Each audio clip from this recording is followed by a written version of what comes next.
ಬನ್ನಿ ಫ್ರೆಂಡ್ಸ್, ಇವತ್ತು ಕೊಬ್ಬರಿ ಮಿಠಾಯಿ ಮಾಡೋದು ಹೇಗೆ ಅಂತ ತೋರಿಸ್ಕೊಡ್ತಾ ಇದ್ದೀನಿ. ಕೃಷ್ಣ ಜನ್ಮಾಷ್ಟಮಿಗೆ ಮಾಡಿರೋ ನೈವೇದ್ಯಗಳು ಡೈಲಿ 1 by 1 ಅಪ್ಲೋಡ್ ಮಾಡ್ತಾ ಇದ್ದೀನಲ್ಲ, ಅದರಲ್ಲಿ ಇನ್ನೊಂದು ಸ್ವೀಟ್ ಯಾವುದು ಗೊತ್ತಾ? ಕೊಬ್ಬರಿ ಮಿಠಾಯಿ ಮಾಡಿದ್ದೆ.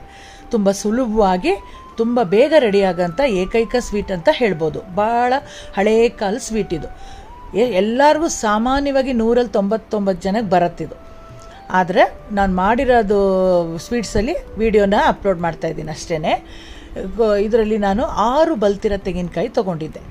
ತೆಂಗಿನಕಾಯಿ 6 ತೊಗೊಂಡಿದ್ರೂ ಕೂಡ ನನಗೆ ಸಿಕ್ಕಿದ್ದು ವೈಟ್ ಪಾರ್ಟ್ ತೆಂಗಿನಕಾಯಿ ತುರಿ 4 ನೀರು ಕುಡಿಯೋ ಗ್ಲಾಸಲ್ಲಿ. ಯಾಕಂದರೆ ಬ್ರೌನ್ ಪಾರ್ಟ್ ತೊಗೋಬಾರ್ದು, ಕಲರ್ ಡಲ್ ಆಗೋಗುತ್ತೆ.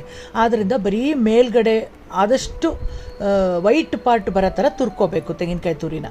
ಅಂಥ ತುರಿದಿದ್ದ ತುರಿ 4 ದೊಡ್ಡ ನೀರು ಕುಡಿಯೋ ಗ್ಲಾಸಲ್ಲಿ ಸಿಕ್ಕಿದೆ. 4 ಗ್ಲಾಸ್ ತೆಂಗಿನಕಾಯಿ ತುರಿಗೆ 3.5 ಗ್ಲಾಸು ಸಕ್ಕರೆ ಅಳತೆ. 4ಕ್ಕೆ 4 ಸಮ ಹಾಕ್ಬೋದು, ಬಟ್ ತುಂಬ ಸ್ವೀಟ್ ಆಗಿಬಿಟ್ರೆ ತಿನ್ನಲಿಕ್ಕಾಗಲ್ಲ. ಆ ಕಾರಣಕ್ಕೆ 3.5 ಗ್ಲಾಸ್ ತೊಗೊಂಡಿದ್ದೀನಿ. ಒಂದು ಅರ್ಧ ಗ್ಲಾಸು ಸಕ್ಕರೆ ಕರಗಲಿಕ್ಕೋಸ್ಕರ ನೀರು ಸೇರಿಸ್ತಾ ಇದ್ದೀನಿ ಅಷ್ಟೇ.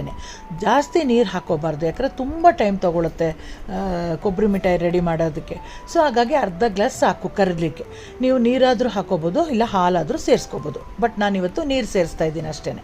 ಘಮಗೋಸ್ಕರ ಏಲಕ್ಕಿ ಪುಡಿ ಮತ್ತು ಒಂದು ಚಿಟಿಕೆ ಪಚ್ಚಕರ್ಪೂರ, ದೇವ್ರ ನೈವೇದ್ಯಕ್ಕೆ ಮಾಡೋದ್ರಿಂದ ಒಂದು ಚಿಟಿಕೆ ಪಚ್ಚಕರ್ಪೂರ ಹಾಕಿದ್ದೀನಿ. ಸಕ್ಕರೆ ಎಲ್ಲ ಕರಗ್ತಾ ಬಂದಮೇಲೆ ನಾವು ತುರಿದಿಟ್ಕೊಂಡಂಥ ತೆಂಗಿನಕಾಯಿ ತುರಿನ ಸೇರಿಸ್ಕೋಬೇಕು. ಸಾಮಾನ್ಯವಾಗಿ ಮಿಕ್ಸಿ ಜಾರಲ್ಲಿ ತೆಂಗಿನಕಾಯಿ ತುರಿನ ರನ್ ಮಾಡಿ ಪೇಸ್ಟ್ ಥರ ಮಾಡಿ ಹಾಕ್ತಾರೆ, ಬಟ್ ನನಗೆ ಅದು ಅಷ್ಟು ಇಷ್ಟ ಆಗಲ್ಲ. ನನಗೇನಿದ್ರು ಹಳೆ ಕಾಲ ಟ್ರೆಡಿಷ್ನಲ್ ಆಗಿ ಮಾಡೋಂಥದ್ದೇ ಇಷ್ಟ.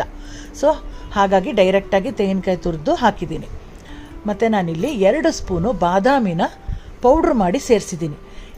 ತುಂಬ ಟೇಸ್ಟು ಚೆನ್ನಾಗಿರುತ್ತೆ, ಘಮನೂ ಚೆನ್ನಾಗಿ ಬರುತ್ತೆ ಬಾದಾಮಿ ಹಾಕಿದ್ರೆ. ಆಮೇಲೆ ಇನ್ನೇನು ಆಗ್ತಾಯಿದೆ, ಗಟ್ಟಿ ಆಗ್ತಿದೆ ಅಂದಾಗ 2-3 ಟೀ ಸ್ಪೂನಷ್ಟು ತುಪ್ಪ ಸೇರಿಸ್ಬಿಟ್ಟು ಚೆನ್ನಾಗಿ ತಿರುಗಬೇಕು. ಎಲ್ಲಿವರೆಗೂ ನೀವು ತಿರುಗಬೇಕು ಅಂದರೆ ಸುತ್ತೂಲು ಎಡ್ಜಸ್ಸಲ್ಲಿ ಸೋಪಿನ ನೊರೆ ಬರುತ್ತೆ ನೋಡಿ, ಆ ಥರ ಬರೋವರೆಗೂ ತಿರುಗಿಬಿಟ್ಟು ಆಮೇಲೆ ತುಪ್ಪ ಹಚ್ಚಿಟ್ಕೊಂಡಿದ್ವಲ್ಲ ತಟ್ಟೆಗೆ, ಅದಕ್ಕೆ ಸುರಿಬೇಕು. ತಕ್ಷಣ ನೀವು ಪೀಸ್ ಮಾಡಲಿಕ್ಕಾಗಲ್ಲ. ಒಂದು 5 ನಿಮಿಷ ಸೆಟ್ ಆಗ್ತಾ ಇದ್ದಾಗ ಲೈಟಾಗಿ ಮಾರ್ಕ್ ಮಾಡ್ಕೋಬೇಕು. ನೀವು ಕಂಪ್ಲೀಟ್ ಸೆಟ್ ಆದಮೇಲೆ ಕೊಬ್ಬರಿ ಮಿಠಾಯಿ ಪೀಸ್ ಮಾಡ್ತೀವಿ ಅಂದರೆ ಖಂಡಿತ ಆಗಲ್ಲ. ಸ್ವಲ್ಪ ಸೆಟ್ ಆದಾಗಲೇ ಈ ಥರ ಮೇಲ್ಮೇಲೆ ಲೈಟಾಗಿ ಮಾರ್ಕ್ ಮಾಡ್ಕೋಬೇಕು. ಮತ್ತು ಇಲ್ಲಿ ಅಲಂಕಾರಕ್ಕೋಸ್ಕರ ನಾನು ಒಂದೊಂದು ಗೋಡಂಬಿ ಇಡ್ತಾಯಿದ್ದೀನಿ.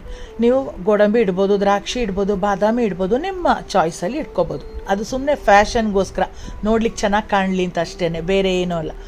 ಆಮೇಲೆ ಕಂಪ್ಲೀಟ್ ಸೆಟ್ ಆದಮೇಲೆ ನೋಡಿ, ನೀಟಾಗಿ ಮಾರ್ಕ್ ಮಾಡಿದ್ವಲ್ಲ, ಇನ್ನೊಂದು ಸ್ವಲ್ಪ ಡೀಪಾಗಿ ಮಾರ್ಕ್ ಮಾಡಿ ತೆಗೆದ್ರೆ ಪೀಸಸ್ಸು ಸೂಪರಾಗಿ ಬರುತ್ತೆ. ಎಷ್ಟು ಚೆನ್ನಾಗಿ ಬಂದಿದೆ ಅಂದರೆ ಅಷ್ಟು ಚೆನ್ನಾಗಿ ಬಂದಿದೆ ಪೀಸಸ್ಸು.